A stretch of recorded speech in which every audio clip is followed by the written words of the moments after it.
Hello শিক্ষার্থীরা, আজকে আমরা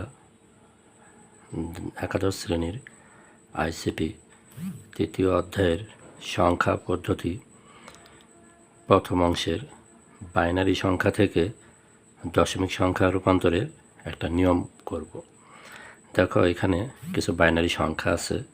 এই বাইনারি সংখ্যাকে দশমিক সংখ্যায় রূপান্তর করতে হবে। প্রথমে আমরা এই বাইনারি সংখ্যার সাথে এই বাইনারি সংখ্যার বেসগুলো গুণ করব। যেমন 1 গুণন 2 প্লাস 1 গুণন 2 প্লাস 0 গুণন 2। বুঝি নাই।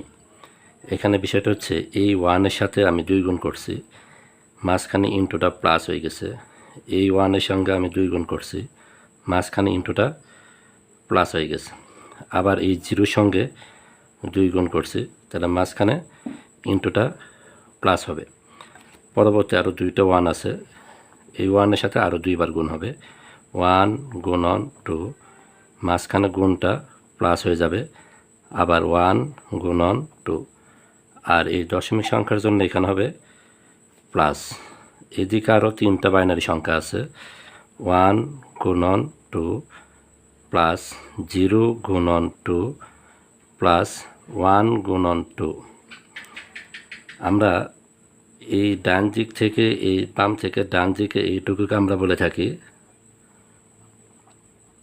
ভগ্নাংশ সংখ্যা, আর এই ডান থেকে এই বাম দিকে আমরা এটাকে বলে থাকি পূর্ণ সংখ্যা।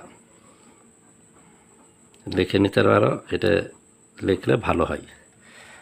তা আমরা জানি পূর্ণ সংখ্যার ক্ষেত্রে পাওয়ার দিতে হবে।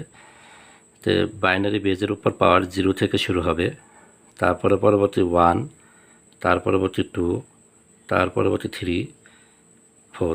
বুঝে নাই। এই 2-এর উপরে 0 দিছি, তো প্রথম পূর্ণ সংখ্যা 0 থেকে গণনা করা হবে পাওয়ার। তো 0 দিছি, 0-এর পরে 1, 1-এর পরে 2, 2-এর পরে 3, 3-এর পরে 4। এইভাবে যত সংখ্যা থাকবে সবগুলো দিয়ে যাবা। আর এইটুকু আছে অর্ধ সংখ্যা বা ভগ্নাংশ সংখ্যা। আমরা জানি এটা পাওয়ার মাইনাস হয়।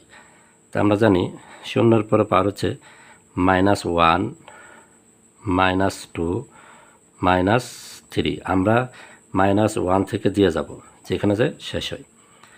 এখন আমরা গুণ করা হয়ে গেছে, পাওয়ার দেওয়া হয়ে গেছে।